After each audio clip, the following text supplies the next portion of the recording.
2026 में India BRICS का leader है, पर सवाल ये है कि हम दुनिया को लीड कर पाएंगे या सिर्फ फॉलो करेंगे। दुनिया आज भी सोचती है लीडर वही होता है जिसके पास सबसे ज्यादा पैसा हो, सबसे ज्यादा हथियार हो या सबसे ज्यादा शोर हो।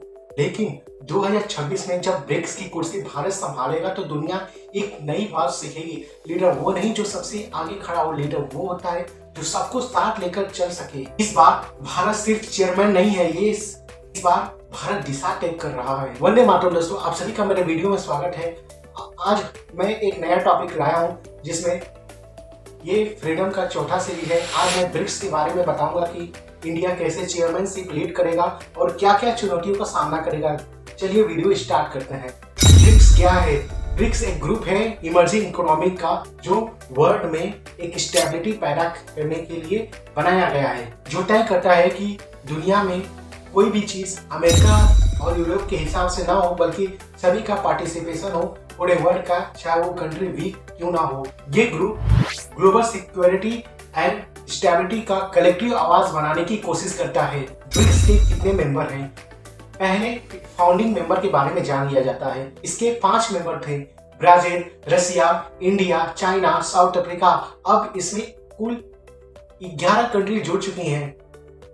ब्राजील, रसिया, इंडिया, चाइना और साउथ अफ्रीका के साथ Saudi Arabia, UAE, Iran, Egypt, Ethiopia, Indonesia. BRICS कब बना? 2001 में ब्रिक्स एक इकोनॉमिक टर्म था। 2006 में फर्स्ट पॉलिटिकल मीटिंग हुई। 2009 में फर्स्ट ब्रिक्स समिट हुआ। 2011 में साउथ अफ्रीका ज्वाइन हुआ तो इसका नाम BRICS यानी कि ब्रिक्स पड़ा। ब्रिक्स का मेन पर्पस डेवलपिंग कंट्री को ग्लोबल लेवल प्लेटफॉर्म देना है। IMF, वर्ल्ड बैंक जैसे इंस्टीट्यूशन का अल्टरनेटिव बैलेंस बनाना, ट्रेड, इन्वेस्टमेंट और डेवलपमेंट का पुश करना, डॉलर डिपेंडेंसी को कम करना, यही इसके लॉन्ग टर्म गोल हैं। अब हम बात करेंगे डॉलर के बारे में। डॉलर इतना पावरफुल क्यों है? पहला reason, global reserve currency. World के सेंट्रल बैंक अपना रिजर्व US डॉलर में रखते हैं। ऑयल, गैस, गोल्ड जैसे सभी चीजें डॉलर में कंजर्व की जाती है। दूसरा, trust and stability. US economy strong है, डॉलर को लोग सेफ करेंसी मानते हैं। क्राइसिस के टाइम भी लोग डॉलर की तरफ भागते हैं। तीसरा, US का हिडन पावर। डॉलर सिर्फ करेंसी नहीं, वेपन भी है। US सेंक्शन लगाता है, स्विफ्ट सिस्टम से कंट्री को ब्लॉक करता है। डॉलर यूज करने वाले इनडायरेक्टली US रूल फॉलो करते हैं। जैसे एग्जांपल रसिया, ईरान, वेनेजुएला के साथ जो हो रहा है आप तो देख ही रहे हैं। अब हम बात करेंगे डॉलर डोमिनेंस का प्रॉब्लम क्या है। डेवलपिंग कंट्री को पॉलिसी फ्रीडम कम मिलती है। डॉलर स्ट्रांग हुआ, बाकी करेंसी वीक्स।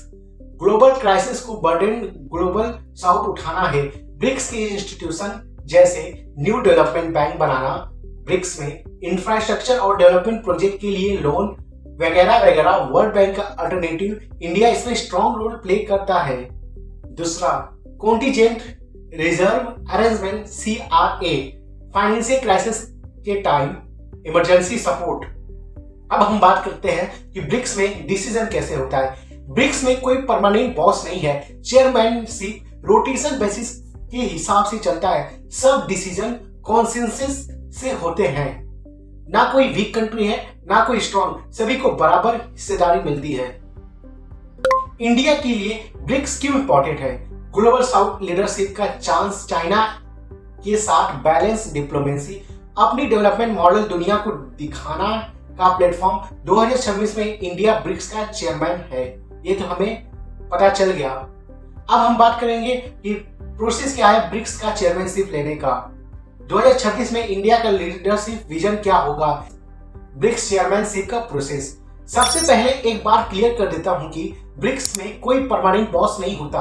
ब्रिक्स का चेयरमैन रोटेशन सिस्टम से बनता है, मतलब हर मेंबर कंट्री को बारी बारी 1 साल के लिए लीडरशिप मिलती है। म्यूचुअल कंसेंसस से डिसाइड होती है कि अगले साल कौन लीडर बनेगा और इसी प्रोसेस के थ्रू 2026 में इंडिया ब्रिक्स का चेयरमैन बना है। ये सिर्फ एक पोजीशन नहीं है, ये एक रिस्पॉन्सिबिलिटी है ग्लोबल लेवल पर डायरेक्शन सेट करना। अब हम बात करते हैं कि भारत कब चेयरमैन बना।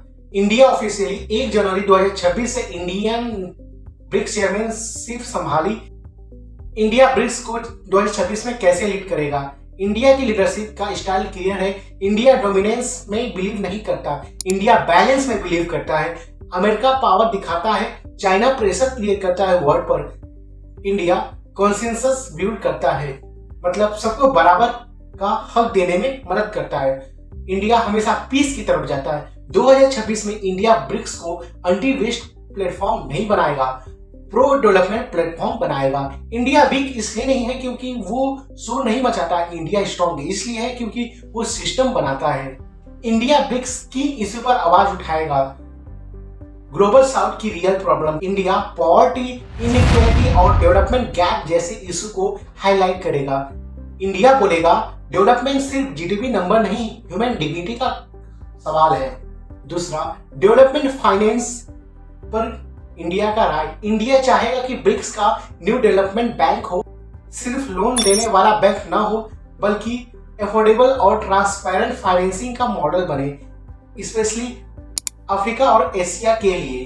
तीसरा, digital public infrastructure, UPI, Aadhaar, digital health. India अपना टेक्नोलॉजी फॉर पीपल मॉडल दुनिया के सामने रखेगा, not tech for control but tech for empowerment. चौथा, डॉलर डिपेंडेंसी कम करना, बैलेंस वे में इंडिया चाहेगा। इंडिया ये नहीं कहेगा कि डॉलर हटाओ, इंडिया कहेगा ऑप्शन बनाओ। आरबीआई ने गवर्नमेंट ऑफ इंडिया को प्रपोजल दिया कि ब्रिक्स कंट्री में डिजिटल करेंसी CBDC को लिंक किया जाए। आरबीआई का एम यही था कि cross border trade, tourism, payment easy बनाना, डॉलर डिपेंडेंसी कम करना का indirectly step multi currency world stable world बनाने का है। पांचवा, tourism and security, India BRICS platform का यूज करेगा टेररिज्म के अगेंस्ट जीरो टॉलरेंस के लिए। ये सिर्फ इंडिया का इशू नहीं है, ये पूरे वर्ल्ड का इशू है और स्पेशली ग्लोबल साउथ का इशू है जो हम देख रहे हैं वेनेजुएला के केस में। छठवां, क्लाइमेट जस्टिस, इंडिया बोलेगा क्लाइमेट रिस्पॉन्सिबिलिटी इक्वल नहीं होती। जो कंट्री सोशल पॉल्यूशन कर चुकी है वो सेम रूल्स डेवलपिंग कंट्री पर कैसे फोर्स कर सकती है। जैसा हम केस इस समय यूएसए का देख रहे हैं कि वो लगभग 66 यूएन के ऑर्गेनाइजेशन से अपने आप को आइसोलेट कर चुका है। इंडिया का पूरे वर्ल्ड में यही क्लियर मैसेज होगा कि इंडिया कोई वीक कंट्री नहीं है, इंडिया एक साइलेंट स्ट्रेंथ है। इंडिया फोर्स से नहीं फ्रेमवर्क से लीड करती है। 2026 में ब्रिक्स के थ्रू इंडिया दुनिया को यह मैसेज देगा, ग्लोबल साउथ अब सुनेगा नहीं बोलेगा। अब हम बात करने जा रहे हैं कि क्या इंडिया ब्रिक्स चेयरमैन बनकर एंटी अमेरिका जाएगा। इसका शॉर्ट में आंसर दे तो नहीं, लेकिन इंडिया इंडिपेंडेंट बनेगा, कोर पोजीशन रखेगा। जैसे इंडिया की फॉरेन पॉलिसी एंटी अमेरिका नहीं, इंडिया के फॉरेन पॉलिसी स्ट्रेटेजी ऑटोनॉमी है। इंडिया के external affair minister S Jaishankar ने साफ कहा कि ब्रिक्स का ऑब्जेक्टिव डॉलर को वीकेंड करना नहीं है, शो ऑफ के लिए। BRICS chairmanship 2026 reality, India BRICS chair है 2026 पर एजेंडा कॉन्फ्रंटेशन का नहीं। इंडिया ने ब्रिक्स नेवल ड्रिल से डिस्टेंस बनाया है और बोला ये सिर्फ इंस्टीट्यूशनल एक्सरसाइज नहीं, मतलब India blindly China Russia line follow नहीं करता। I've seen that, and you would have seen several reports that this particular exercise is being held at the invitation of South Africa, and several countries have joined. India has not joined. Digital currency confusion के बारे में, BRICS digital currency का मतलब वार नहीं होता, efficiency और trade facilitation को बढ़ावा देना। आरबीआई ने ब्रिक्स CBDC लिंकेज प्रपोजल को पर साफ कहा कि इंडिया डी-डॉलराइजेशन नहीं चाहता। इंडिया यूएस रिलेशन, ब्रिक्स के साथ साथ यूएस भी पार्टनर है। इंडिया दोनों साइड बैलेंस करता है। जैसे जनवरी इस समय 2026 में India US trade deal talk हो रहा है, बातचीत चल रही है। अब हम बात करेंगे कि क्या स्ट्रेटेजिक ऑटोनॉमी है इंडिया की। इंडिया किसी कैंप का सोल्यूशन नहीं है, अपने इंटरेस्ट का आर्किटेक्ट है। चैथम हाउस और ग्लोबल थिंक टैंक के एनालिसिस के हिसाब से India follow multi alignment not alliance politics. India BRICS का चेयरमैन बनके एंटी अमेरिका नहीं, प्रो इंडिया डिसीजन लेगा, जो इंडिया के लिए सही है उस पर बात करेगा। अब हम बात करेंगे अमेरिका कैसे धमकी देता है ब्रिक्स कंट्री को। अमेरिका ब्रिक्स को कभी ओपनली वॉर के लिए धमकी नहीं देता। अमेरिका प्रेशर बनाता है ट्रेड और डॉलर के थ्रू। दुनिया कि ज्यादा ट्रेड डॉलर में होते हैं, इसलिए अमेरिका के पास कंट्रोल आ जाता है। जो कंट्री डॉलर सिस्टम से बाहर निकलने की बात करती हैं उसके लिए प्रॉब्लम शुरू हो जाती है। डोनाल्ड ट्रंप के टाइम पे ये प्रेशर और भी अधिक है, हम देख सकते हैं, और ओपनली दिख रही है अभी भी। ट्रंप ने क्लियर बोला अगर ब्रिक्स डॉलर को चैलेंज करेगा तो अमेरिका ट्रेड वार और टैरिफ का यूज करेगा। इसका मतलब सिंपल है, हम देख भी रहे हैं कि जो वहां का पार्लियामेंट है उसमें बिल भी पास होने जा रहा है 500 टैरिफ, लेकिन वो इस पर है कि रसिया से जो तेल खरीदेगा उसके ऊपर 500% टैरिफ लगेगा।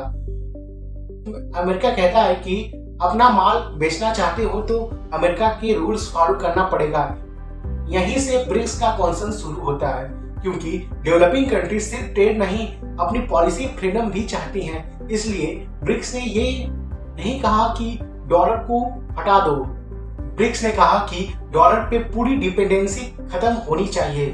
ब्रिक्स का मेन फोकस है कि लोकल करेंसी ट्रेड, अपना डेवलपमेंट बैंक और अल्टरनेटिव पेमेंट सिस्टम बनाए। ये सब अमेरिका के अगेंस्ट नहीं है, बल्कि अपनी सिक्योरिटी के लिए सभी देश मिलकर इसको बना रहे हैं, क्योंकि अमेरिका पूरे वर्ल्ड में इनस्टेबिलिटी ला सकता है, जैसा हम देख रहे हैं जो ग्रीनलैंड के इशू पे हुआ और वेनेजुला के इशू पर हुआ।